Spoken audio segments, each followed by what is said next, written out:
ang kabayaran ng kayabangan. Ano? Magulo ang Tiyongkokya dahil lang sa umalis ang isang kumpanyang Pilipino. Assembly factory lang kayo, tagapagkabit lang ng aming mga piyesa.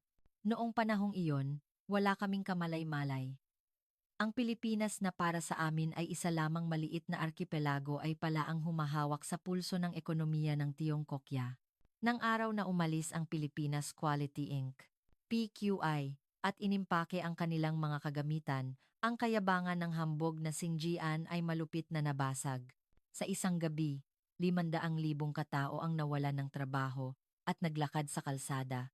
At ang masiglang nightlife ng Xinjiang ay naging isang nakakagulat na ghost town. Pakiusap, bumalik kayo. Huli na ang lahat. Kahit nahampasin namin ang lupa sa pagsisisi, umalis na ang bus.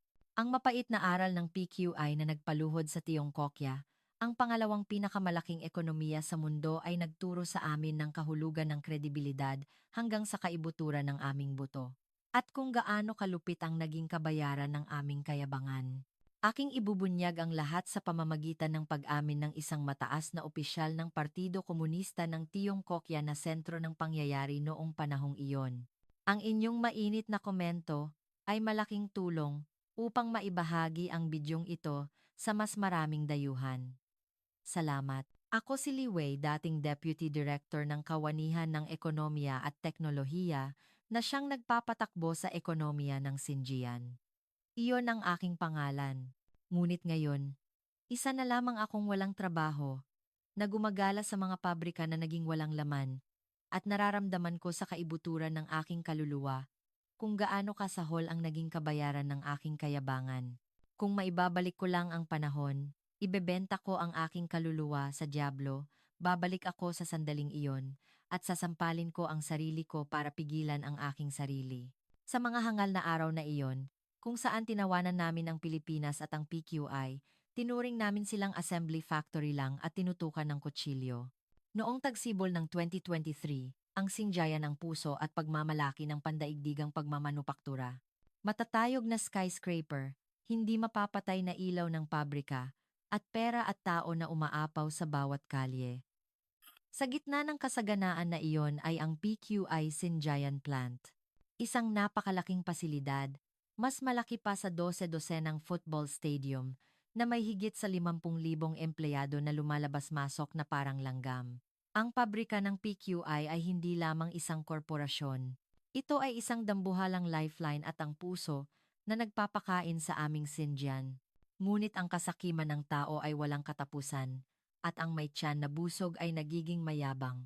Habang sumisikat ang ekonomiya ng Tiyongkokya at nakuha namin ang titulong World's Factory, ang aming mga opisyal ay nagkaroon ng higpit sa dibdib. Nagkamali kami. Inakala namin na hindi ang PQI ang nagtayo ng pabrika sa aming lupa, kundi kami ang nagbigay sa kanila ng habag at pinahiram sila ng lupa. Inakala namin na ang Pilipinas ay isa lamang maliit na arkipelago na nasa tabi namin, isang bansa na yumukod sa amin noon. Ang kayabangan na iyon ang naging simula ng trahedya. Sa araw ng aming kapalaran, unang-una sa umaga, ang aking kalihim ay pumasok sa opisina na maputla ang mukha. Deputy Director, may emergency call mula sa Beijing. Ang Director General Zhou Kang ng Ministry of Commerce ay personal na bumaba. Si Director General Zhao nang walang abiso. Bakit? Tungkol daw sa usapin ng PQI. Napakabigat ng atmosfera.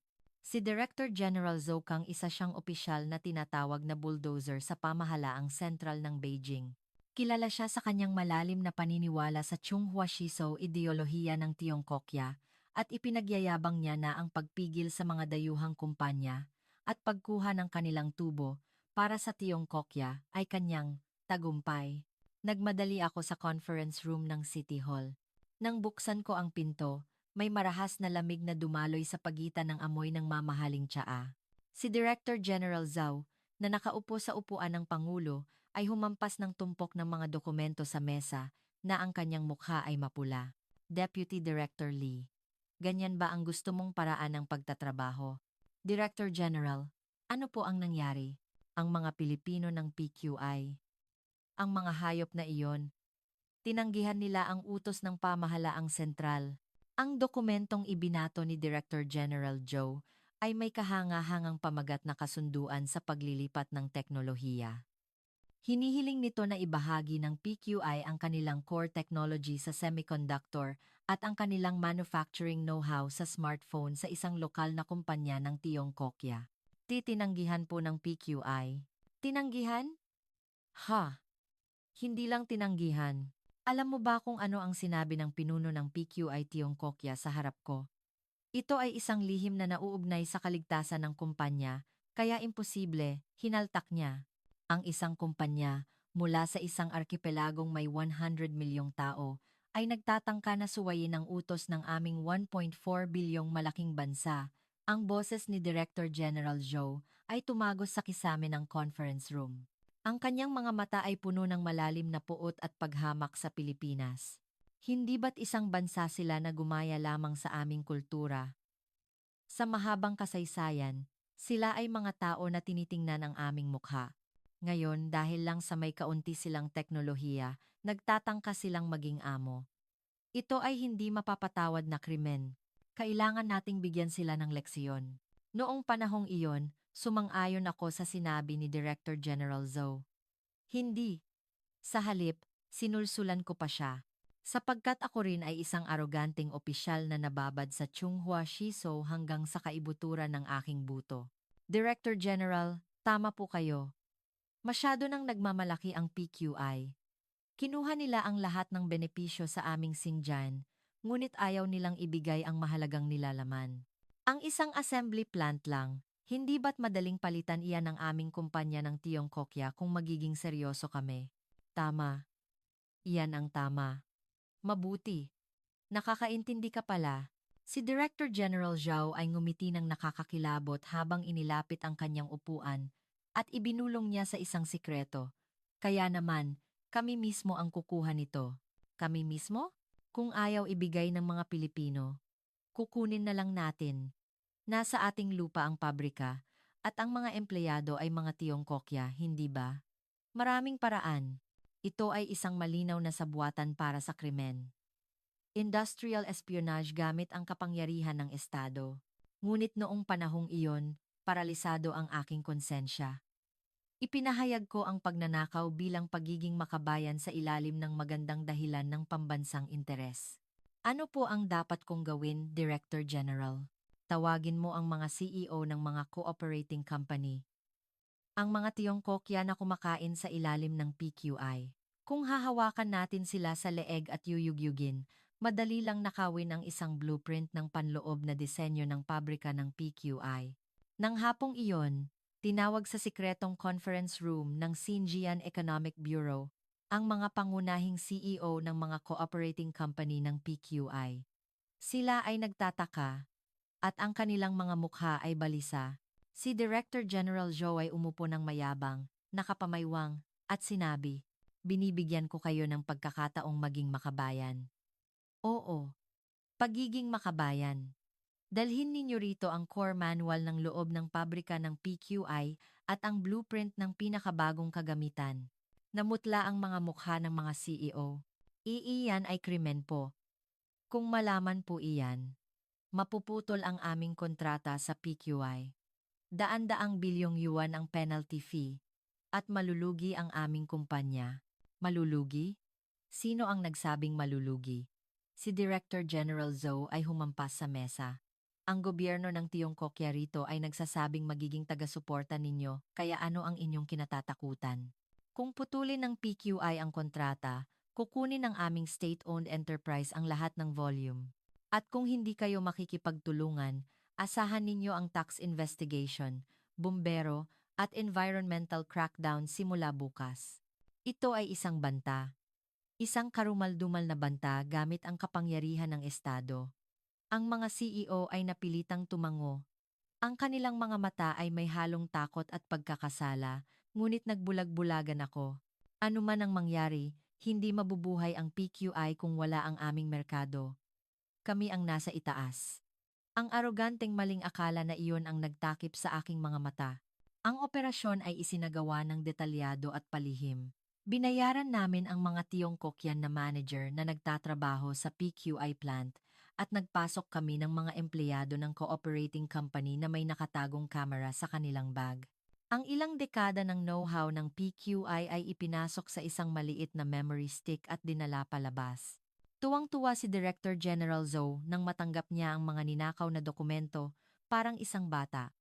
Haha, tingnan mo, Li Wei. Napakadali lang pala. Iyan lang ang pinilit na itago at hindi ipinakita ng mga Pilipino. Ngayon, makakagawa na rin tayo ng parehong bagay. Hindi, mas mura pa natin itong magagawa at mapipilitan tayong sumuko ang mga taga-PQI. Ngunit may isang bagay kaming nakalimutan. Ang katotohanan na ang PQI at ang Pilipinas ay hindi tanga. Matagal na silang naghanda para sa ganitong sitwasyon na may isang masusing sistema ng seguridad.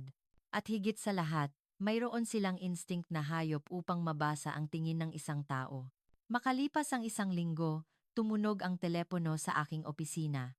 Ito si Manager David Reyes, ang Foreign Cooperation Officer ng PQI Xinjiang Branch. Siya ay palaging magalang at mabait. Palagi niyang sinasabi na pag-aaralan ko ng nakangiti kahit sa mga hindi makatarungang hiling ng mga opisyal ng Tiongkokya. Kaya naman, minamaliit namin siya, iniisip namin na madali siyang hawakan. Deputy Director, gusto mo bang uminom ng tsaa?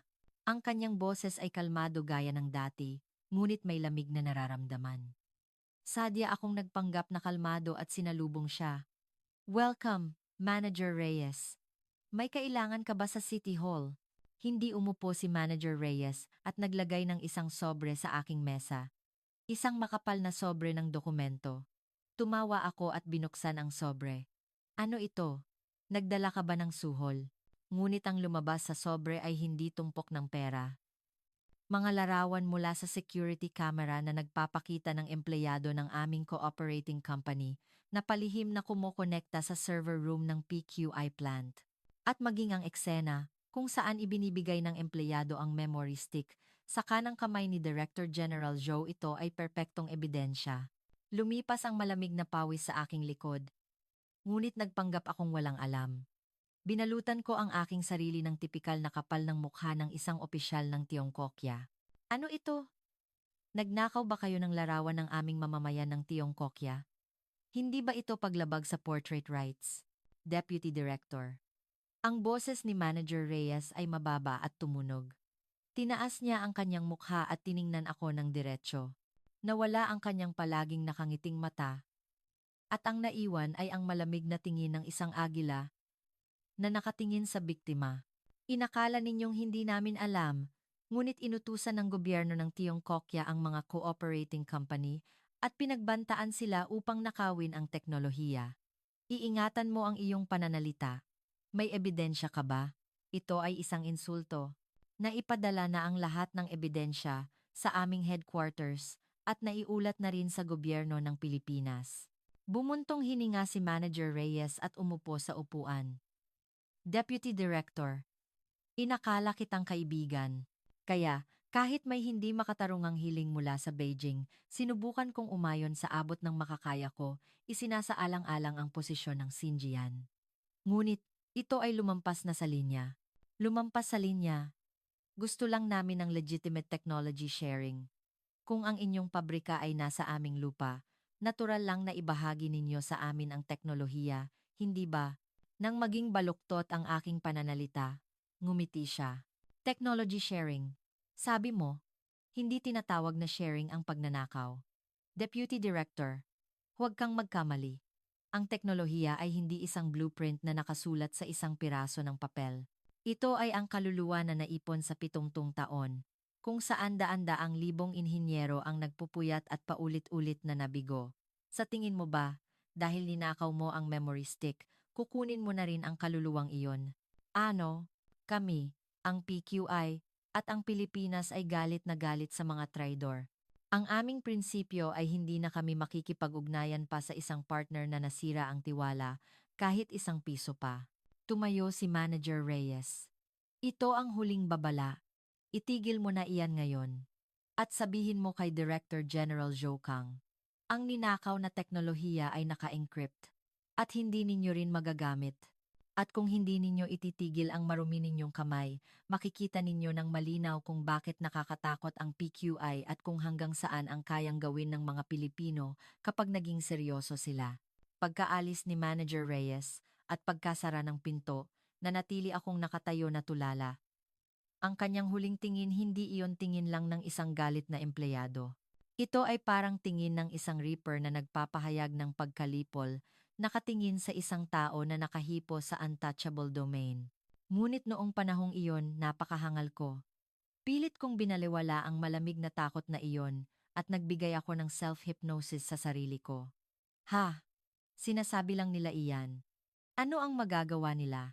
Aalis sila at iimpake. Hindi mangyayari iyon. Agad akong nagulat kay Director General Zhao Kang. Director General, nalaman na ng PQI. Ipinakita pa nila ang ebidensya ng larawan. Si Director General Zhao ay nagulat sandali, ngunit agad siyang tumawa ng malakas. Haha. Alam na. Kaya ano? Kiha nila tayo. Nasa Tiongkokya tayo.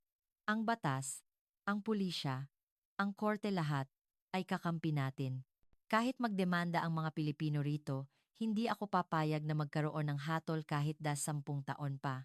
Ngunit ang atmosfera ay hindi pangkaraniwan. Nasira ang tiwala, huling babala, at kung ano-ano pa. Huwag kang matakot, Liwei. Iyan ay pawang performance lang. Isang mababaw na taktika upang makakuha ng upper hand sa negosasyon. Isipin mo, kaya ba ng PQI na talikuran ang dambuhalang merkado ng Tiongkokya? Gaano kamura ang labor cost dito? Gaano kaganda ang logistics infrastructure? Hindi sila aalis kailanman. Nakakapit na ang kanilang mga paa.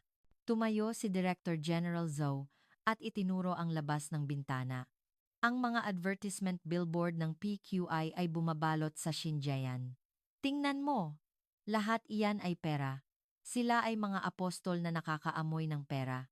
Huwag mo akong patawanin sa pride at trust. Sa harap ng pera, lahat ay luluhod.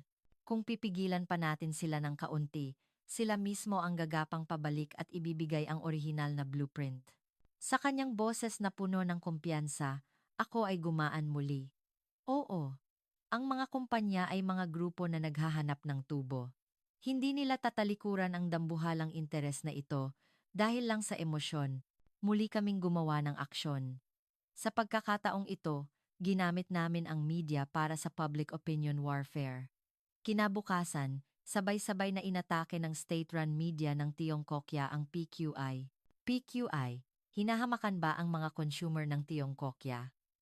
PQI, kumikita lang sa Tiongkokya. Binabalewala ang kapasyahan. Diagnosis ng eksperto. Kung mawawala sa PQI ang merkado ng Tiongkokya, mawawala ang pandaigdigang competitiveness. Umalingaw ang malisyosong fake news laban sa PQI sa TV, pahayagan, at internet.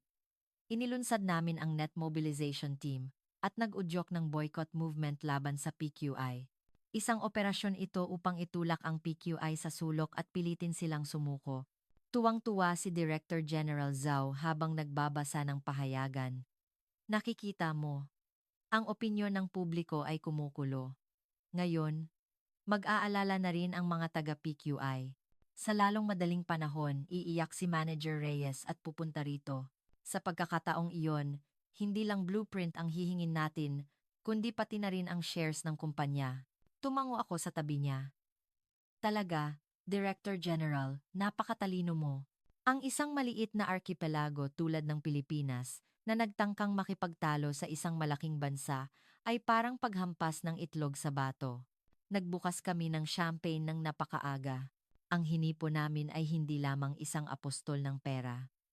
Ito ay ang matinding determinasyon ang kaluluwa ng manggagawa ng mga Pilipino na nagtayo ng pabrika mula sa wala 70 taon na ang nakakaraan.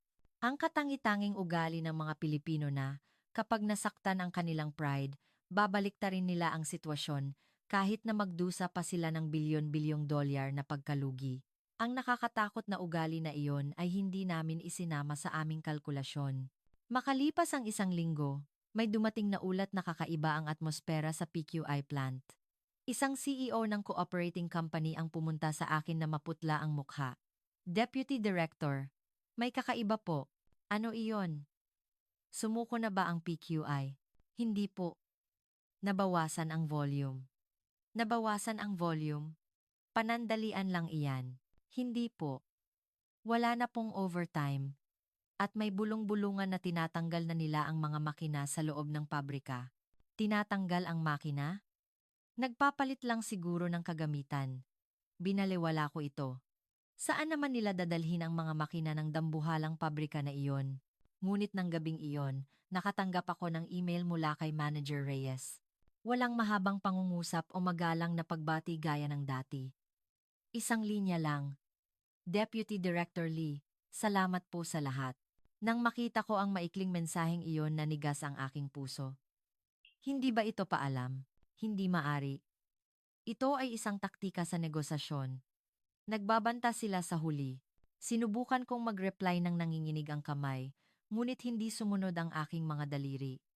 Tumingin ako sa labas ng bintana. Ang PQI plant sa labas ng Sinjian. Isang lugar na hindi napapatay ang ilaw, 24,7, 365 araw sa isang taon.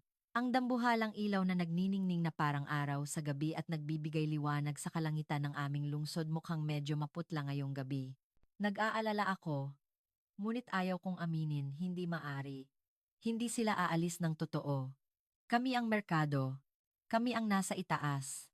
Humarap ako sa kama, kumakapit sa hangal na kumpiyansa na iyon, at lumipas ang gabing iyon ang pinakanakakatakot at puno ng pagsisisi na gabi sa aking buhay na hindi ko alam ang katotohanan na isang kalamidad na yayanig sa buong Xinjiang, hindi sa buong ekonomiya ng Tiongkokya. Ang papalapit, Deputy Director, ito ang report ngayong umaga. May mali sa data. Kinabukasan, pagdating ko, ang opisyal na ipinadala mula sa customs ay naglagay ng tumpok ng dokumento sa aking mesa. Ang kanyang mukha ay natatakot. Sinubukan kong iwaksi ang aking pag-aalala kagabi at sadya akong nagtanong ng malakas. Mali sa data. Nabawasan lang ang export volume. Natural lang iyan. Pinasigla natin ang media na pigilan sila. Nabawasan lang pagadandasay. Nabawasan lang iyan na pigilan sila. Hindi po. Hindi export ang problema. Ang import ay zero. Zero po. Zero. Ano ang zero? Ang raw materials. Ang mga semiconductor precision glass substrate. Ang core parts ng smartphone. Ang core parts ng smartphone. Ang import ng raw materials ng PQI plant na dumarating tuwing umaga mula sa Manila at Cebu ay ganap na huminto ngayong madaling araw. Sandaling dumulas ang kamay ko na may hawak na panulat, ang raw materials ay hindi dumarating. Sa manufacturing, ang ibig sabihin niyan ay cardiac arrest. Kung hindi mo bibigyan ng pagkain, mamamatay ang tao sa gutom. Kung walang raw materials, hindi gagalaw ang pabrika. Ngunit pilit akong nagkaila. Siguro, equipment inspection lang iyan. O kaya, nagche-check lang ng inventory.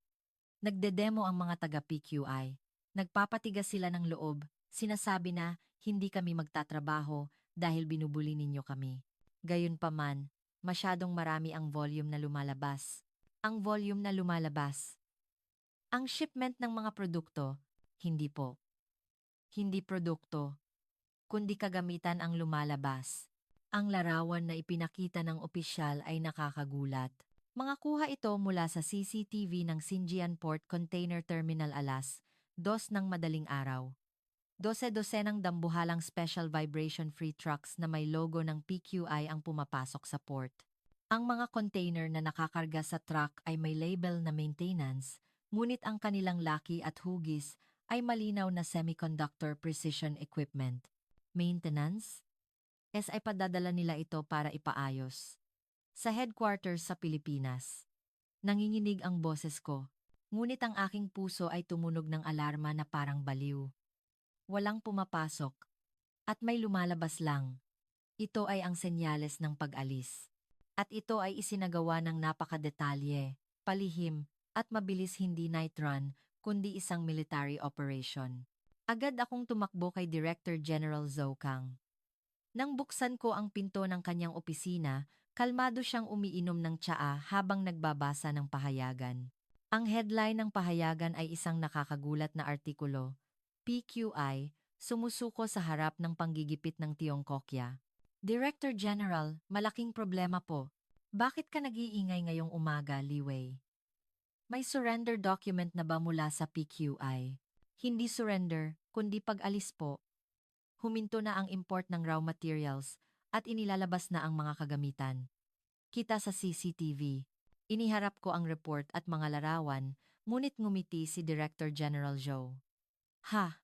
Deputy Director Lee, hindi mo pa alam ang inner intentions ng mga Pilipino. Bluff po. Lumalabas ang kagamitan. Nagbabanta sila. Aalis na kami ng totoo. Okay lang ba sa inyo? Nagbabanta sila. Isipin mo, saan sila pupunta? Sinisira ang dambuhalang pabrika na iyon. Vietnam, Indonesia, sa mga bansang iyon, humihinto ang kuryente at sira ang kalsada. Sa tingin mo, ang isang sopistikadong korporasyon tulad ng PQI ay pupunta sa ganoong bansa? Hinding-hindi sila aalis. Si Director General Zhao ay may matinding paniniwala. Sa kanyang isip, ang Chonghua Shishao ay tumigas na parang concrete na ang Tiongkokya ang pinakamahusay sa mundo. Infrastructure, bihasang manggagawa, dambuhalang domestic market, walang ibang bansa sa mundo ang mayroon ng tatlong iyon maliban sa Tiongkokya. Kung hindi tanga ang CEO ng PQI, lalabas ang sagot kapag ginamit niya ang calculator. Pag-alis nila sa Tiongkokya, in the red na sila, kaya iyan ay show lang. Sa loob ng ilang araw, palihim silang magpapatakbo ulit. Tingnan mo, ang kanyang lohika ay mukhang makatwiran. Hindi. Sa totoo lang, gusto ko ring maniwala, ngunit hindi ko mapigilan ang pag-aalala. Kailangan kong kumpirmahin. Pupunta ako sa site mismo, ang daan patungo sa PQI plant. Ang kalsada, na karaniwang congested sa mga commuter bus at delivery truck, ay kakaibang walang laman. Ang mga kainan sa tabi ng kalsada ay walang tao, kahit tanghali na, at ang harap ng pabrika, na palaging masigla, ay tahimik. Pagdating ko sa main gate, hinarang ako ng mga security guard. Dati, sila ang nagbubukas ng gate. Sinasabi, "Welcome, Deputy Director." Ngunit iba ngayon. Bawal pumasok. Pakiusap. Umalis na kayo. Ako? Ako ang Deputy Director ng Economic Bureau. Pumunta ako para makipagkita sa plant manager. Pasensya na. Utos po ng itaas. Bawal pumasok ang mga tagalabas, lalo na ang mga opisyal. Hoy! Ako ang opisyal na may jurisdiction dito. Sino ang pinipigilan mo? Kahit na nagalit ako, hindi sila gumalaw. Sa sandaling iyon, nakita ko ang isang pamilyar na mukha sa loob ng main gate, si EVP David Reyes. Naka-overall siya, may helmet, at nagbibigay ng utos sa walkie-talkie. EVP Reyes. EVP Reyes. Nang hawakan ko ang metal fence at sumigaw, dahan-dahan siyang lumingon. Ang kanyang mukha ay nakakatakot sa kalmado. Hindi siya galit, hindi rin malungkot. Simpleng ekspresyon lang ng isang tao na ginagawa ang dapat gawin. Iyon ang lalong nakakatakot. Hindi siya lumapit sa akin. Nagbigay lang siya ng bahagyang tango mula sa malayo, tumalikod, at nawala sa loob ng pabrika. Isang matigas na likod, na para bang sinasabi, "Wala na akong sasabihin sa iyo." Sa sandaling iyon, napagtanto ko. Hindi ito demo. Hindi ito show para sa negosasyon. Ito ay totoo. Aalis na sila ng totoo. Sa kabila ng pader ng pabrika, nakita ko ang paggalaw ng isang dambuhalang crane. Ang logo ng PQI na nasa bubong ng gusali ay binaklas at ibinaba sa lupa. Boom! Ang tunog ng dambuhalang signboard na tumama sa lupa ay tumama sa aking dibdib. Iyon ang tunog ng pagbagsak ng kasaganaan ng Xinjiang. Tumakbo ako pabalik sa City Hall na parang baliw at nagpatawag ng emergency meeting. Mayor, kailangan nating pigilan sila. Ang PQI ay nag-iimpake na ng totoo. Binababa na nila ang signboard, ngunit ang reaksyon ng mayor at ng iba pang bureau directors ay mabagal. Dahil na rin sa pakikialam ni Director General Zhao Kang. Deputy Director Lee, hindi ba't masyado kang sensitive? Sabi ni Director General Zhao, nagpapalit lang ng kagamitan. Oo nga, Siguro, itatapon na ng PQI ang mga lumang makina at maglalagay ng bago. Siguro, luma na rin ang signboard kaya papalitan. Hindi po, nakita ko ang mga mata ni EVP Reyes. Iyon ang mga mata ng isang taong umaalis. Kailangan nating pumunta ngayon. At luhuran sila para pakiusapan ang PQI na manatili. Huwag mong sirain ang ating dignidad. Opisyal tayo ng Partido Komunista ng Tiongkokya. Bakit tayo luluhod sa isang kumpanyang Pilipino? Hayaan mo sila. Mapapagod sila. At babalik din sila na yumuyuko. Walang naniwala sa akin. Hindi nila makita ang katotohanan dahil sa matamis na droga ng hindi maaari. At lumipas ang golden time. Isang araw, 2 araw, 3 araw. Ang usok sa tsiminya ng PQI plant ay huminto, at ang ilaw sa gabi ay nawala. May kakaibang katahimikan sa buong lungsod, tulad ng katahimikan bago dumating ang bagyo. At sa wakas ng isang linggo, alas 9 ng umaga, Lunes, Setyembre, 15 ang fax sa aking opisina ay sumigaw at nagluwa ng papel. Sabay-sabay na tumunog ang lahat ng telepono sa opisina. Deputy Director, nakita mo ba ang balita? Naglabas ng opisyal na pahayag ang PQI headquarters. Kinuha ko ang fax paper nang nanginginig ang kamay. Patnubay sa pagsasaayos ng istruktura ng linya ng produksyon sa Tiongkokya, kasabay ng pagbabago ng pandaigdigang supply chain ng PQI. Ang pamagat ay magalang, ngunit ang nilalaman ay katumbas ng death sentence. Dahil sa pagtatangka ng technology leakage sa loob ng Tiongkokya at ang paglala ng business environment, ang produksyon sa Xinjiang site ay ganap na ititigil. Ang kasalukuyang production volume ay ililipat agad sa Indonesia at Thailand. Ang retirement pay at benepisyo para sa mga lokal na empleyado ay tapos na sa pagbabayad ng isang bagsak ngayong araw na tatamang persento mas mataas kaysa sa labor law ng Tiongkokya. Ang mga kontrata sa mga cooperating company ay tinapos sa pagbabayad ng penalty fee. Ang PQI ay aalis sa Xinjiang simula ngayon. Umalis. Ang papel ay dumulas mula sa aking kamay. Blanko ang aking isip. Ginawa nga nila. Umalis nga sila. Tinatalikuran ng dambuhalang pabrika na iyon at ang mga kagamitan na nagkakahalaga ng bilyon-bilyong yuan. At sa loob lamang ng isang linggo, parang isang military operation. Noon lamang nagkagulo ang City Hall. Ang pinto ng opisina ng mayor ay nasira at lumabas siya na parang baliw. Ano ito? Umalis ang PQI. Nasaan si Director General Zhu Kang? Dalhin siya rito. Hindi na sinasagot ni Director General Zhou ang telepono. Nalaman namin mamaya na umalis na siya patungong Beijing nang marinig niya ang balita upang takasan ang responsibilidad. Ang buong lungsod ay naging chaos. 10,000 empleyado ng PQI plant ang nakatanggap ng kanilang termination notice at bumaha sa kalsada. Hindi nila minura ang PQI, sapat ang ibinayad ng PQI na retirement pay. Ang kanilang galit ay nakatuon sa City Hall at sa gobyerno. Ang mga opisyal, tinanggal nila ang PQI dahil sa suhol. Ibalik ninyo ang trabaho ko. Paano mabubuhay ang pamilya ko? Ang plaza sa harap ng City Hall ay napuno agad ng 10,000 protester. Lumipad ang Molotov cocktails at nabasag ang mga bintana ng salamin. Tumingin ako sa eksenang iyon ng impyerno mula sa bintana at napaupo ako dahil nanghina ang aking tuhod. Ngunit ito ay simula pa lamang. Ang tunay na kalamidad ay dumating na parang domino. 300 first-tier cooperating companies ng PQI ang nag-file ng bankruptcy kinabukasan. Mga kumpanya na walang pagdadalhan ng produkto kung wala ang PQI. Ang second-tier at third-tier subcontractors, libo-libo ay nagsara rin. Mula 50,000, ang bilang ng mga walang trabaho ay umabot sa 200,000. Ang real estate ang pinakatinamaan. Ang mga apartment complex na pinamumugaran ng mga empleyado ng PQI ay napuno ng for sale, ngunit walang bumibili. Ang presyo ng bahay ay bumaba sa kalahati sa isang gabi. Ang mga kainan ay nagsara, at ang mga taxi driver ay nagda-drive ng walang pasahero. Ang electronics market ng Xinjiang, na ipinagmamalaki, ay naging walang laman din. Dahil hindi na supply ang latest parts ng PQI, napilitan din ang mga nagbebenta ng copy products na magsara.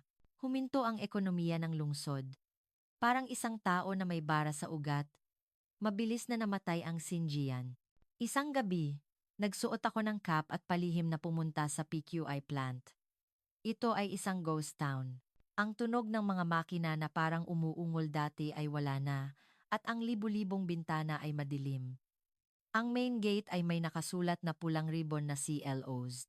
Nakita ko ang isang lalaki na nakaupo at umiinom ng alak sa harap niyan. Ang may-ari ng noodle stall sa harap ng PQI plant na madalas kong puntahan. Kumita siya ng malaking pera sa pagbebenta sa mga empleyado ng PQI at nagpalaki lang siya ng tindahan kamakailan. Mang Juan, maingat akong tumawag. Tumingin siya sa akin ng balisa. Ah, opisyal, pasensya na. Pasensya na. Nag-utang ako ng 500 milyong yuan para lang palakihin ang tindahan. Nagtiwala ako sa mga taga-PQI at nag-invest. Sino ang kakain ng pagkain ko ngayon? Walang ni isang langgam ang dumadaan. Binalibag niya ang bote ng alak sa lupa habang naglalabas ng sama ng loob. Ang basag na salamin ay tumalsik sa aking paanan. Kayo ang gumawa niyan, hindi ba? Nagnakaw kayo ng teknolohiya at nang nahuli, pinaalis ninyo sila. Mga magnanakaw, mga taksil. Ang kanyang pagmumura ay naging kutsilyo na sumaksak sa aking dibdib. Oo, kami ay mga magnanakaw. Hindi namin alam kung gaano karaming pera ang ibinigay ng PQI sa lungsod na ito sa loob ng 10 taon at kung gaano karaming tao ang inempleyo. Hindi namin pinahalagahan iyon. At tinutukan namin sila ng kutsilyo para magnakaw pa. Pinunit namin ang tiya ng gansa na nangingitlog ng gintong itlog. Sa daan pa uwi, madilim ang kalsada. Maraming lugar na walang street light. Dahil nabawasan ang tax revenue, pinatay ng City Hall ang mga ilaw para makatipid sa kuryente. Ang lugar na minamaliit namin bilang assembly plant ay pala ang parola na nagbibigay liwanag sa aming lungsod. Nawala ang parola at naliligaw kami sa dilim, naging wreck na kami. Huli na ang pagsisisi, sabi nila. Ngunit nagpadala ang Beijing ng isang fact-finding team ng huli na. Sinubukan ni Director General Zhou Kang na isisi ang lahat sa akin at sa mga opisyal ng Xinjiang. Ngunit wala na akong uurungan. Hindi ako mamamatay ng ganoon. Ang binhi na itinanim ko, ako mismo ang aani. Nagdesisyon ako. Pride. Mukha. Hayaan na iyan sa aso. Ang mahalaga ngayon ay ang 200,000 mamamayan na nagugutom. Kailangan kong ibalik ang PQI, kahit na lumuhod pa ako o humawak sa kanilang paa. Hinanap ko ang contact information ng Filipino Embassy. At sa unang pagkakataon sa aking buhay, inalis ko ang maskara ng isang aroganteng opisyal ng Partido Komunista ng Tiongkokya at nagsimulang sumulat ng liham bilang isang nagkasala. Kagalang-galang na EVP David Reyes at ang lahat ng mga opisyal ng Pilipinas Quality Inc. Ako si Li Wei ng Xinjiang. Pakiusap, pakinggan ninyo ang aking sinasabi kahit isang beses lang. Hindi ako humihingi ng tawad. Nagmamakaawa ako na tulungan ninyo kami. Ang aking mainit na luha ay tumulo sa likod ng aking kamay habang nagsusulat ako ng liham. Iyon ay ang luha ng huling pagsisisi at ang luha ng dugo para iligtas ang aking bayang gumuguho. Ngunit hindi ko alam kung gaano kalamyos ang PQI at ang Pilipinas. Hindi sila mga tao na gumagalaw dahil sa emosyon.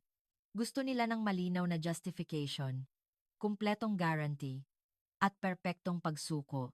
Mula rito, ang totoong negosasyon hindi, ang oras ng pagpapasakop ay naghihintay. Sa harap ng Filipino Embassy sa Beijing, umaambon ang ulan. Ang titulo ng dating director ng Economic Bureau ng Xinjiang ay wala ng kahulugan. Nakatayo ako sa harap ng steel gate ng embassy, binabasa ng ulan, nang walang payong. Tinitingnan ako ng mga dumadaan ng kakaiba, ngunit wala akong panahon para makaramdam ng hiya. Pakiusap, papasukin ninyo ako. Pakiusap, hayaan ninyo akong makipagkita sa kanila, kahit isang beses lang. Nagmakaawa ako sa mga security guard. Makalipas ang halos 3 oras, bumukas ang steel gate at lumabas ang isang batang secretary, Deputy Director Lee. Mainit sa loob ng embassy. Ngunit nanginginig ang aking katawan ng husto. Hindi dahil sa lamig. Natatakot ako sa matinding galit ng Pilipinas na kailangan kong harapin.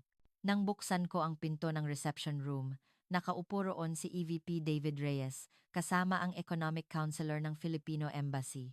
Ang taong iyon na walang emosyon na tumalikod sa akin, nang pilit ko siyang tinawag sa main gate ng pabrika, 1 linggo lang ang nakalipas. Pakiusap, umupo ka. Ang boses ni EVP Reyes ay tuyo. May mainit na tsaa na nakalagay sa mesa, ngunit hindi ako nangahas na hawakan iyon. EVP Reyes, hindi. Executive Vice President Reyes. Siya ay na-promote na sa loob ng 1 linggo. Deputy Director. Tigilan na natin ang pag-apela sa emosyon. Hindi kita tinawag para magkuwentuhan lang ng nakaraan. Matigas siya. Pinutol niya ang aking pananalita bago ko pa mailabas ang aking repentance speech na inihanda ko. Alam ko ang sitwasyon sa Singyan, impyerno raw. Opo, tama po, kasalanan ko po. Ako po ay naging mayabang. Nagugutom na po ang mga mamamayan. Pakiusap, muling paandarin ninyo ang pabrika. Gagawin namin ang anumang sabihin ninyo. Lumuhod ako sa sahig at yumuko. Ang isang mataas na opisyal ng Tiongkokya na lumuluhod sa harap ng isang ehekutibo ng isang dayuhang kumpanya ay isang kahihiyan na hindi maiisip. Ngunit matagal ko nang itinapon ang aking pride sa kanal. Tiningnan ako ni EVP Reyes na nakaluhod sa loob ng ilang sandali, pagkatapos ay bumuntong hininga ng malalim. Tumayo ka. Ang mga Pilipino ay hindi mahilig makita ang isang taong lumuluhod. Gusto naming makita ang aksyon. Ibinigay niya ang isang dokumento sa mesa, 3 preconditions para sa muling pagpapatakbo ng PQI Tiongkokya. 3 linya lang iyon, ngunit ang nilalaman ay katumbas ng pagsakal sa leeg ng gobyerno ng Tiongkokya. Basahin mo. Kinuha ko ang dokumento nang nanginginig ang kamay. Una, pagpapatupad ng batas sa espesyal na proteksyon sa teknolohiya at dayuhang pamumuhunan. Gumawa ng isang malakas na batas kung saan ang sinumang mahuli na nagnakaw ng teknolohiya ng dayuhang kumpanya sa loob ng Tiongkokya, isasara ang kumpanya at ang mga may pananagutan ay maaaring masentensiyahan ng habambuhay na pagkakakulong. Ito ay isang kahilingan na baguhin ang judicial system ng Tiongkokya. Pangalawa, pagpaparusa sa mga pangunahing nagpasimula ng insidente. Kasama si Director General Zhou Kang, ang lahat ng mga opisyal na nag-utos ng pagnanakaw ng teknolohiya ay tatanggalin sa trabaho at iimbestigahan sa pagkakakulong. Ito ay isang kahilingan na ialay ang ulo ng mga mataas na opisyal ng Partido Komunista ng Tiongkokya. At ang pangatlo, nagpahinga si EVP Reyes sandali. Ang pangatlo ang pinakamahalaga. Pag-set up ng Filipino Quality and Ethics Management Education Center sa Xinjiang at kailangan ang mandatoryong spiritual education para sa mga empleyado at opisyal ng Tiongkokya. Spiritual education? Magturo kami na kahit magnakaw ka ng teknolohiya, hindi ka magiging first class. Ituturo namin kung anong mindset ang mayroon ang mga Pilipino sa paggawa ng produkto sa loob ng 70 taon. Ano ang trust? At ano ang kaluluwa ng manggagawa, dignidad, at katapatan. Hindi kami kukuha ng mga empleyado na hindi pa natatapos ang training na iyan at hindi kami makikipag-usap sa mga opisyal na hindi nauunawaan iyan. Naging matigas ako. Hindi ito kahilingan para sa pera o mas mababang buwis. Ipinahayag nila na babaguhin nila ang sistema at istruktura ng espiritual ng Tiongkokya. Ito ay mas nakakahiya pa kaysa sa isang treaty na ibinigay ng victor sa isang defeated nation. Ngunit hindi ako makapag-react. Kami ang natalo, at natalo kami ng lubusan. Ang deadline ay 1 linggo. Kung hindi matutupad ang mga kondisyong ito sa loob ng panahong iyon, aalis ang PQI sa Tiongkokya ng permanente. Nag-aalok ng napakagandang deal ang Indonesia at Thailand. Tumayo si EVP Reyes. Pumili ka, Deputy Director Lee. Panatilihin ang iyong pride at mamatay tayong lahat o itapon ang pride at isilang tayong muli. Lumabas ako sa embassy na nanghihina, magulo ang aking isip. Ipakulong si Director General Zhou Kang, isang mataas na opisyal ng komunista. Ngunit ang balita ng Xinjiang na nakita ko sa smartphone sa tren pauwi ay nakakalungkot. Wala na akong oras para mag-alinlangan. Ginamit ko ang lahat ng aking connection sa Beijing at nagpadala ako ng report sa Central Commission for Discipline Inspection, ang oversight body ng Partido Komunista ng Tiongkokya. Inilakip ko ang lahat ng ebidensya ng korupsyon ni Director General Zhou Kang, ang kanyang pagtanggap ng suhol, at ang kanyang pagtatago sa insidente ng PQI. Isang internal whistleblowing na isinulat ko sa pag-aakalang mapupunta ako sa bilangguan. At pinuntahan ko ang sikretong hideout ni Director General Ziu sa Beijing. Pagbukas ko ng pinto, nakita ko siyang lasing, naglalaro sa mga babae. Nag-aapoy ang aking dugo nang makita ko ang extravagant life ng salarin habang ang mga mamamayan ng Xinjiang ay nagugutom. Sino iyan? Saan ka nagpunta? Sigaw ni Director General Zhou. Levi po. Ah, Li. Mabuti at dumating ka. Naging tahimik ba ang probinsya ng Xinjiang? Hindi ba nagtataka ang mga taga-PQI kung kailan sila babalik? Hindi pa rin niya alam ang sitwasyon. O pilit niyang tinalikuran iyon. Director General, hindi na babalik ang PQI. Hanggat nandyan kayo. Ano? Sino ka para magsalita? Alam mo ba kung sino ako? Alam ko. Isang taksil na sumira sa bansa at isang matakaw na baboy. Magnanakaw. Nabaliw ka na ba? Sa sandaling nagtangka si Director General Zhao na maghagis ng bote, nasira ang pinto, at pumasok ang mga lalaking naka-black suit, ang mga ahente ng Central Commission for Discipline Inspection. Zhou Kang, inaresto ka dahil sa abuse of power at economic sabotage. Bitawan ninyo ako. Alam ninyo ba kung sino ako? Traidor. Ikaw ang nagturo sa akin. Umalingaw-ngaw ang kanyang sigaw sa koridor habang kinaladkad siya. Nang makita ko ang eksenang iyon, napaupo ako. Tumulo ang luha. Hindi dahil sa sakit, dahil sa huling pagsisisi na sana ay ginawa ko ito ng mas maaga. Sana ay pinrotektahan ko ang aking konsensya ng mas maaga. Ang balita ng pag-aresto kay Director General Zhou Kang ay yumanig sa buong Tiongkokya. Naunawaan din ng gobyerno ng Tiongkokya ang bigat ng sitwasyon. Yumanig ang buong manufacturing sector ng Tiongkokya pagkaalis ng PQI. Nang magpakita ng senyales ng pag-alis ang mga dayuhang puhunan, nagdesisyon ang Beijing leadership. Makalipas ang isang linggo, ipinasa ang isang emergency bill sa National People's Congress ng Tiongkokya. Tinawag ito ng mga tao na batas sa proteksyon ng PQI. At si Director General Zhou Kang at ang kanyang henchmen ay dinala sa public trial at sinentensiyahan ng confiscation of all assets at habang-buhay na pagkakakulong. Ngayon, ang huling kondisyon na lang ng PQI ang natitira, ang Filipino Spiritual Education. Nagkaroon ng malakas na pagtutol sa loob ng Tiongkokya. Kailangan pa ba nating mag-aral ng spiritual education ng mga Pilipino? May pride tayo bilang isang bansa. Ngunit lumabas ako sa TV at nag-apela. Mga kababayan, makakain ba natin ang pride? Bakit nawala sa atin ang PQI? Hindi dahil sa wala tayong teknolohiya. Dahil sa wala tayong basic ethics. Dahil sa bulok na estruktura ng espiritual na nagtatapon ng pangako na parang basura at nagnanakaw ng ari-arian ng iba. Kailangan nating matuto. Kailangan nating matuto kung paano naging number 1 ang Pilipinas sa kabila ng pagiging isang arkipelago na walang likas na yaman ang kanilang dedication at integrity. Sa pag-aaral nito, mabubuhay tayo. Ang aking madugong apela ay nagpabago sa opinyon ng publiko. Ang mga tao ay sumigaw na, gagawin namin ang anumang bagay, basta ibalik lang ang trabaho namin. Sa wakas, dumating ang araw ng pangako. Ang main gate ng PQI plant sa Xinjiang. Libu-libong mamamayan ang nagtipon. Mayroon silang placard na nagsasabing salamat sa pagbabalik. At patawad PQI. Mula sa malayo, pumasok ang isang hanay ng mga itim na sedan. Bumukas ang pinto. At bumaba si EVP Reyes, na ngayon ay Executive Vice President na. Sa likod niya ay dose-dosenang craftsman, mestro na ipinadala mula sa headquarters sa Pilipinas. Nakaputing overall sila. Ngunit parang mga doktor na dumating para iligtas ang isang pasyente na malapit ng mamatay.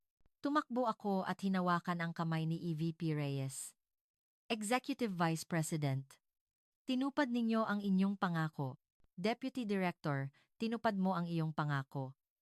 Ngumiti ng bahagya si Executive Vice President Reyes. Namimiss ko na ang Xinjiang. Habang naglalakad siya patungo sa pabrika, bumukas ang main gate na matagal nang nakasarado. Ang puso ng pabrika, na naghihintay ng isang buwan, ay nagsimulang gumalaw muli. Waa. Yumanig sa lupa ang hiyaw ng mga mamamayan. Pumutok ang mga firecracker, at niyakap ng mga tao ang isa't isa at umiyak. Ngunit hindi agad pinaandar ng PQI ang pabrika. Sa auditorium ng pabrika, nagtipon ang 5,000 Tiongkokyan na empleyado. Sa entablado, tumayo ang isang white-haired craftsman, maestro mula sa Pilipinas. Sinasabi na siya ang legendary engineer na gumawa ng semiconductor myth ng PQI. Mga kababayan, ang boses niya ay ipinadala sa pamamagitan ng interpreter. Hindi kami dumating dito para paandarin ang mga makina ngayon. Dumating kami para paandarin ang puso ninyo.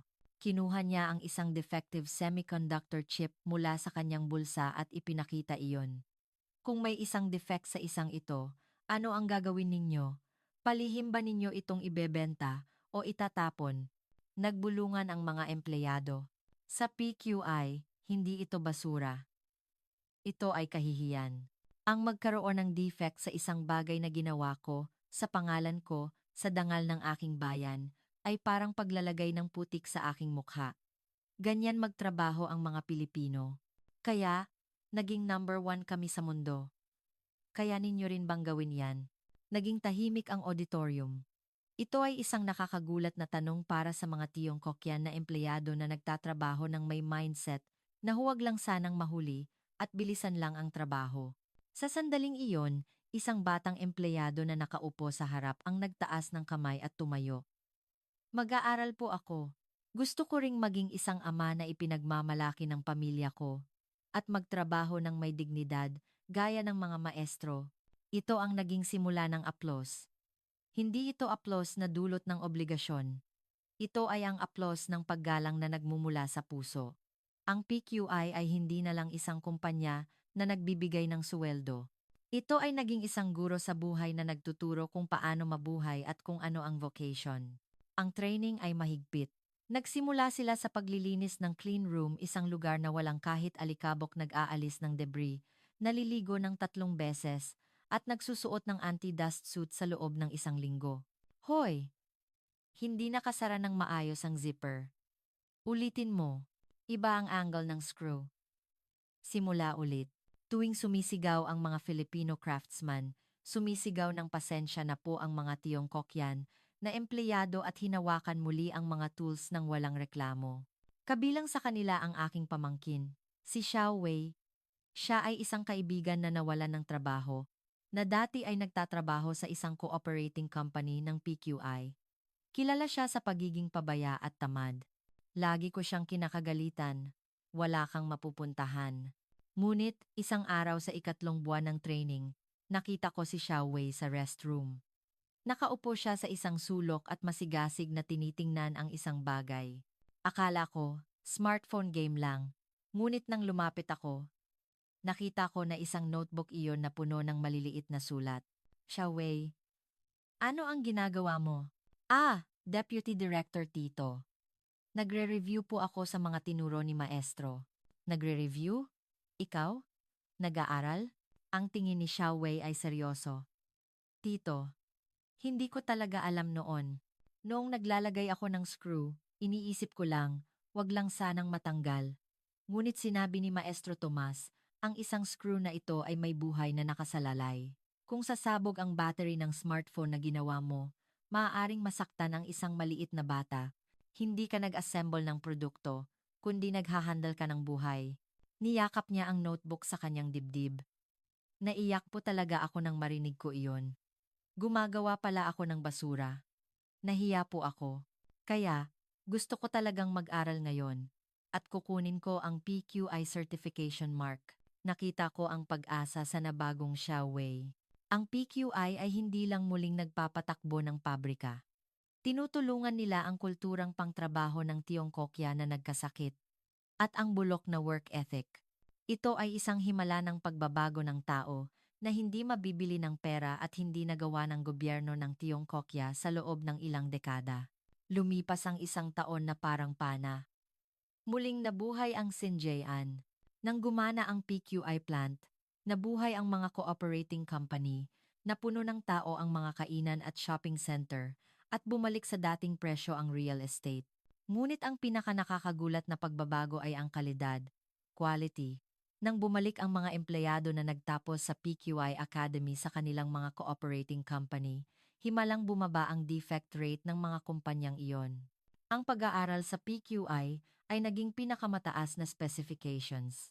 Ang mga taxi driver sa Xinjiang ay hindi na nagdaraya, at ang mga kainan ay mahigpit na sumusunod sa kalinisan.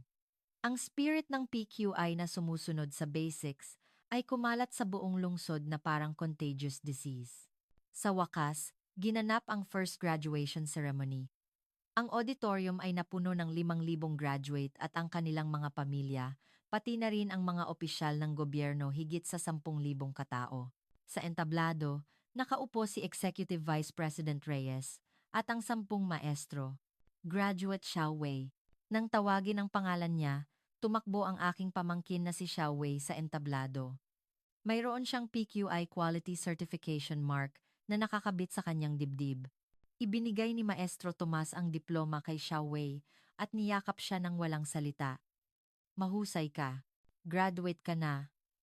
Hindi ka na disipulo ko, kundi kasamahan na. Naiyak si Xiao Wei na parang bata sa isang linyang iyon. Ang 5,000 colleague na nanonood sa kanya ay umiyak din. Maging ang mga pamilya sa audience ay namula ang mata. Hindi lang iyon graduation ceremony. Ito ay isang emosyonal na coronation na nagpapatunay sa kanilang self-esteem na nakipaghiwalay na sila sa nakaraan na namuhay sa ilalim ng kahihiyan ng counterfeit at copycat at naging tunay na sila. Nang makita ko ang eksenang iyon, lumapit ako kay Executive Vice President Reyes. Executive Vice President, salamat po. Maraming salamat po. Hindi. Salamat sa inyo na sumunod ng mabuti. Ngumiti ng bahagya si EVP Reyes. Hindi. Sa totoo lang, natakot ako. Akala ko, maghihiganti ang PQI. Akala ko, hahamakin nila kami at tatapakan. Pero, sa halip, ginawa ninyo kaming tao. Ngumiti si EVP Reyes habang tumitingin sa auditorium. Deputy Director Lee, alam mo ba kung ano ang pinakamahusay na paghihiganti? Ang gawin ang iyong kalaban na hindi mabubuhay kung wala ka, at gawin siyang respetuhin ka.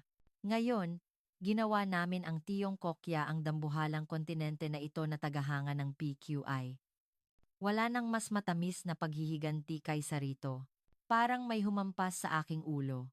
Oo. Ito ang dangal ng isang tunay na dakilang bansa. Hindi dahil malaki ang teritoryo kaya dakilang bansa. Hindi dahil marami ang populasyon. Ang malawak na compassion at capability na magpatawad sa kalaban at gawin pa siyang kakampi. Ang Pilipinas ay isang tunay na cultural power at spiritual power. Salamat po. Maraming salamat po. Ang Pilipinas ay tunay na dakilang bansa. Tumulo ang luha sa aking mata. Sa pagkakataong ito, hindi luha ng kalungkutan. Ito ay ang excitement ng isang disipulo na nakakita ng tunay na guro at ang kagalakan ng isang tao na nakakita ng bagong pag-asa.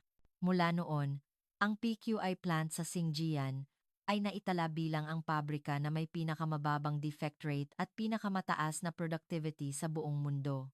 At ang 10,000 Tiyongkokya na nagtapos doon ay kumalat sa iba't ibang industrial site ng Tiyongkokya, dala ang pride na sila ay PQI Academy graduate.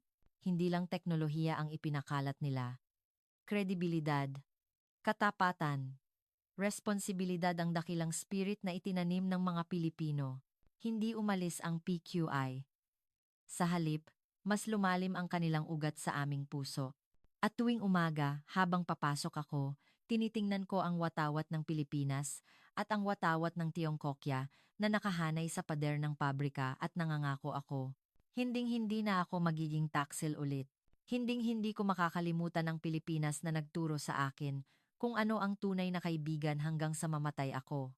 Salamat. Mag-aaral po ako. Isang maaraw na umaga sa Mayo 2024. Sa plaza sa harap ng gusali na dating PQI second plant sa Xinjiang.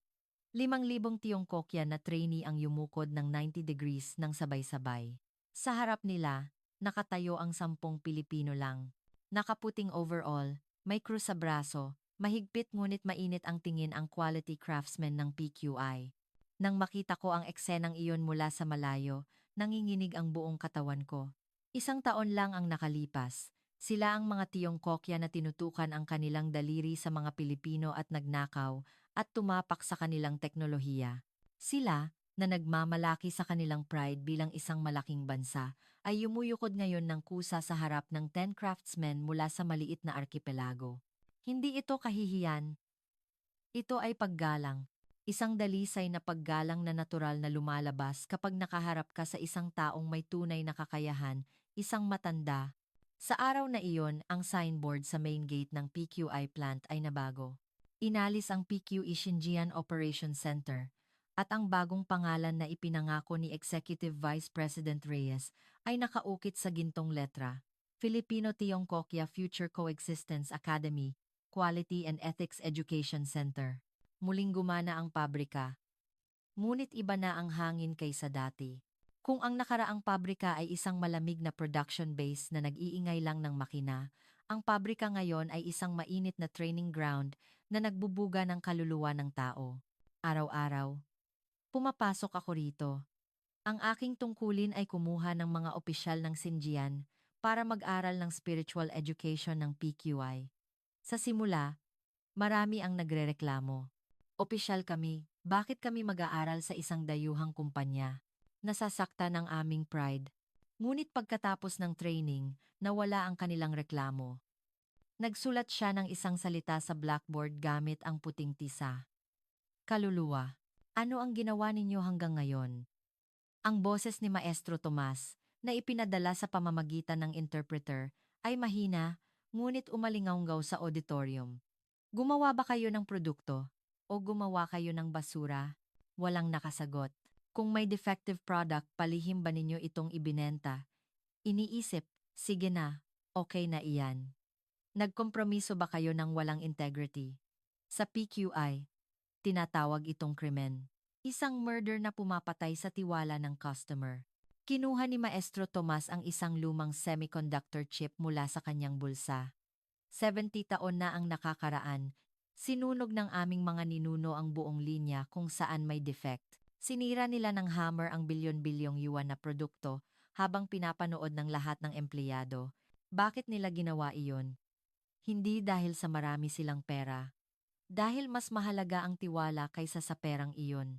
Tiningnan niya ang mata ng bawat opisyal at empleyado ng Tiongkokya. Ang teknolohiya ay maaaring nakawin. Ang blueprint ay maaaring kopyahin, ngunit ang spirit na ito ay hindi maaaring nakawin. Iyan ang dahilan kung bakit hindi kayo nanalo sa PQI. Mula ngayon, hindi na namin kayo tuturuan ng teknolohiya. Sa tanghalian ng araw na iyon, nakakagulat ang tanawin sa kantin. Ang mga opisyal ng Tiongkokya, na karaniwang nagiiwan ng pagkain, nagtatapon ng tray, at nag-iingay, ay nagbago. Nang walang sinasabi, naglinya sila para kumuha ng pagkain, kinain nila ang bawat butil, nilinis ang kanilang sarili, at umalis. Nagsimulang magbago ang basics. Mahigpit ang training. 1 linggo ang ginugol sa proseso lang ng pag-shower ng 3 beses at pagsusuot ng anti-dust suit para makapasok sa clean room na walang alikabok. Hoy! Hindi nakasara ng maayos ang zipper. Ulitin mo. Iba ang angle ng screw. Tuwing nagagalit ang mga Filipino craftsman, sumisigaw ng pasensya na po ang mga opisyal ng Tiongkokya at hinawakan muli ang mga tools ng walang reklamo. Doon ko nakita si Xiao Wei, ang aking pamangkin. Sabi niya, Tito, hindi ko talaga alam noon. Sa isang screw lang na ito, nakasalalay ang buhay ng tao. Ang smartphone battery na ginawa mo ay maaaring sumabog at makasakit sa isang bata. Hindi ka nag-assemble ng produkto, kundi naghahandle ka ng buhay. Naiyak siya. Nahihiya po ako. Kaya, kukunin ko ang PQI certification mark. Nakita ko ang pag-asa sa nabagong Xiaowei. Ang PQI ay hindi lang muling nagpapatakbo ng pabrika. Sinesenyasan nila ang sakit na labor culture ng Tiongkokya at ang bulok na work ethic. Ito ay isang himala ng pagbabago ng tao na hindi mabibili ng pera at hindi nagawa ng gobyerno ng Tiongkokya sa loob ng ilang dekada. Lumipas ang isang taon. Muling nabuhay ang Xinjiang. Nang gumana ang PQI plant, nabuhay ang mga cooperating company na puno ng tao ang mga kainan at shopping center at bumalik sa dating presyo ang real estate. Ngunit ang pinakanakakagulat na pagbabago ay ang kalidad, quality. Ang defect rate ng mga kumpanya ay bumaba ng himala. Ang pag-aaral sa PQI ay naging pinakamataas na specifications. Hindi na nagdaraya ang mga taxi driver sa Xinjiang at mahigpit na sumusunod sa kalinisan ang mga kainan. Ang spirit ng PQI na sumusunod sa basics ay kumalat sa buong lungsod. Sa wakas, ginanap ang first graduation ceremony. Ang auditorium ay napuno ng 5,000 graduate at ang kanilang mga pamilya, pati na rin ang mga opisyal ng gobyerno, higit sa 10,000 katao. Sa entablado, nakaupo si Executive Vice President Reyes at ang 10 maestro. Graduate Xiao Wei. Tumakbo si Xiao Wei sa entablado. Mayroon siyang PQI Quality Certification Mark na nakakabit sa kanyang dibdib. Niyakap siya ni Maestro Tomas. Mahusay ka. Hindi ka na disipulo ko, kundi kasamahan na. Umiyak si Xiao Wei. Umiyak din ang 5,000 colleague. Hindi lang iyon graduation ceremony. Ito ay isang emosyonal na coronation na nagpapatunay sa kanilang self-esteem na nakipaghiwalay na sila sa nakaraan at naging tunay na sila. Executive Vice President, salamat po. Akala ko, maghihiganti ang PQI. Akala ko, hahamakin nila kami. Pero, sa halip, ginawa ninyo kaming tao. Ngumiti si EVP Reyes. Deputy Director Lee, alam mo ba kung ano ang pinakamahusay na paghihiganti? Ang gawin ang iyong kalaban na hindi mabubuhay kung wala ka, at gawin siyang respetuhin ka. Ginawa namin ang Tiongkokya na tagahanga ng PQI at disipulo ng PQI. Wala nang mas matamis na paghihiganti kaysa rito. Ito ang dangal ng isang tunay na dakilang bansa. Ang Pilipinas ay isang tunay na cultural power at spiritual power. Salamat po. Maraming salamat po. Ang Pilipinas ay tunay na dakilang bansa. Tumulo ang luha sa aking mata, hindi luha ng kalungkutan. Ito ay ang excitement ng isang disipulo. Mula noon, ang PQI plant sa Xinjiang ay naitala bilang ang pabrika na may pinakamababang defect rate sa buong mundo. At ang 10,000 Tiongkokya na nagtapos doon ay kumalat sa iba't ibang industrial site ng Tiongkokya, dala ang pride na sila ay PQI Academy graduate. Kredibilidad, katapatan, responsibilidad ang dakilang spirit na itinanim ng mga Pilipino, hindi umalis ang PQI. Sa halip, mas lumalim ang kanilang ugat sa aming puso. At tuwing umaga, habang papasok ako, tinitingnan ko ang watawat ng Pilipinas at ang watawat ng Tiongkokya na nakahanay sa pader ng pabrika at nangangako ako. Hinding-hindi na ako magiging taksil ulit. Hinding-hindi ko makakalimutan ang Pilipinas na nagturo sa akin kung ano ang tunay na kaibigan hanggang sa mamatay ako. Salamat. Mag-aaral po ako. Wakas ng bahagi ni Liwei. Ang sumusunod na bahagi ay ang personal na pagtatapos ng orihinal na tagapagkuwento na nag-apela sa mga matatanda. Ito ay isasalin at isa sa ilalim sa konteksto ng Pilipinas, Tiongkokya, ayon sa kahilingan na huwag kukulangin ang orihinal na nilalaman. Kagalang-galang na mga matatanda. Nga senyor at mga mahal kong tagapanood. Hindi ba't naging mainit ang inyong damdamin sa kwento ng PQI sa Xinjiang, Tiongkokya, na kasama ko ninyong binyahe?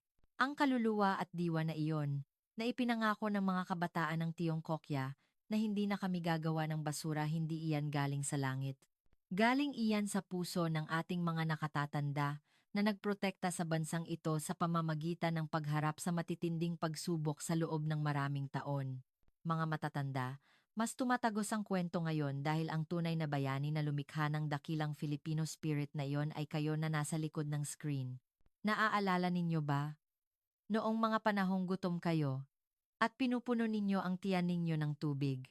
Ang isang determinasyon lang na gusto kong pakainin ng puting kanin ang aking mga anak. Ayaw kong danasin nila ang hirap na dinanas ko. Sa ganoong determinasyon, nagtrabaho kayo ng todo. Ang ilan ay nagpawis sa ilalim ng matinding init at ang ilan ay inialay ang kanilang kabataan sa harap ng maingay na makina ng tahi. Ang inyong mga sakripisyo na nagsuot ng damit na may langis at walang ni isang bagong damit, ngunit pinabayaran ang matrikula ng mga anak gamit ang inyong mga kamay na may paltos ang dugo at pawis, na iyon ang nagtipon at lumikha ng dangal ng Pilipinas, na gumawa ng world-class company tulad ng PQI at nagpaluhod sa Tiongkokya. Kaya, mga matatanda, huwag kayong malungkot sa mga kunot balat na nakikita ninyo sa salamin. Huwag kayong mahiya sa inyong mga kamay na may paltos. Ang inyong mga kunot balat ay hindi basta-basta lumabas, kundi medalya ng karangalan na napanalunan sa matinding labanan ng buhay. Ang inyong likod na nakakuba, na may tungkod, ay ang pinakamatibay na haligi na nagsuporta sa bansang ito at sa pamilya na nagdala ng mabigat na bigat ng buhay. Ang diwa na nagpabago sa kontinente ng Tiongkokya ngayon, ang tunay na may-ari ay kayo ang mga matatandang nanonood ng bidyong ito. Pakiusap, ipagmalaki ninyo ang inyong sarili. Kayo ang buhay na kasaysayan ng Pilipinas at ang pinakadakilang bayani. Tinitingnan ko ang kalendaryo at Pasko na at magbabagong taon na. Salamat sa inyong lahat sa isang taong ito. Mahusay ninyong dinaanan ang magulong panahon. Sa pagbabalik tanaw, may mga araw na kayo ay tumawa, ngunit may mga araw din na kayo ay nalungkot dahil hindi kaya ng katawan, at maraming gabi na hindi kayo makatulog dahil sa pag-aalala sa mga anak. Marami ring luha na palihim ninyong iniyak. Maraming salamat sa inyo na nanatiling tahimik sa inyong lugar. Dahil sa inyo, ang mga nakababatang henerasyon tulad namin ay nakakapangarap sa isang mainit na silid ng walang pag-aalala. Kayo ang aming walang hanggang bayani. Ngayon, sa paparating na bagong taon, mayroon lang akong isang pakiusap. Pakiusap, ibahagi ninyo sa amin ang inyong mga alalahanin. Ang alalahanin sa mga anak, sa pera, sa bansa sa buong buhay ninyo, nag-alala na kayo. Ngayon, hayaan ninyo kaming mga kabataan na magbahagi ng mabibigat na bagahe na iyon, at kayo naman ay maging masaya. Tinitiyak ko sa inyo, mas maraming magagandang bagay ang darating ngayong taon. Kaya, huwag kayong mag-alala, at kung maaraw ngayon, ngumiti lang kayo. Kung masarap ang pagkain, magsaya lang kayo. Ang inyong pagtawa ang pinakamalaking pagpapala para sa inyong mga anak. Kung ang kuwentong ito na nagpataas ng Filipino pride ay nagpabigat sa inyong dibdib, at kung ang aking maliit na suporta ay naging aliw sa inyong puso, pakiusap, pindutin lang ang like. Kahit mahirap mag-login, ayos lang. Pakiusap, sa inyong puso, sabihin lang, mahusay. Apo, masaya na ako. At pakiusap mag-iwan din kayo ng komento. Maaari ring. Mabuhay lang. Kung mahirap mag-type, mag-iwan lang kayo ng tuldok. Naiintindihan ko. Masaya ako at lumalakas ako kapag nakikita ko ang bakas na buhay pa kayo. Babanggitin ko ang bawat isa sa inyo at isasama ko sa susunod na video. Aking mga mahal na bayani, sa bagong taon na ito, sana ay mapuno ang inyong mga araw ng pagtawa na parang bata, at sana ay manalangin ako araw-araw na maging payapa at ligtas ang inyong isip at katawan. Muli, ang aking pagbati sa bagong taon. Maligayang Pasko at manigong bagong taon po. At pakiusap, manatili kayong malusog at kasama ko sa habang buhay. Buong puso akong nagpapasalamat, gumagalang, at nagmamahal. Ang inyong walang hanggang storyteller at parang apo, Beautiful Pilipinas. Salamat po.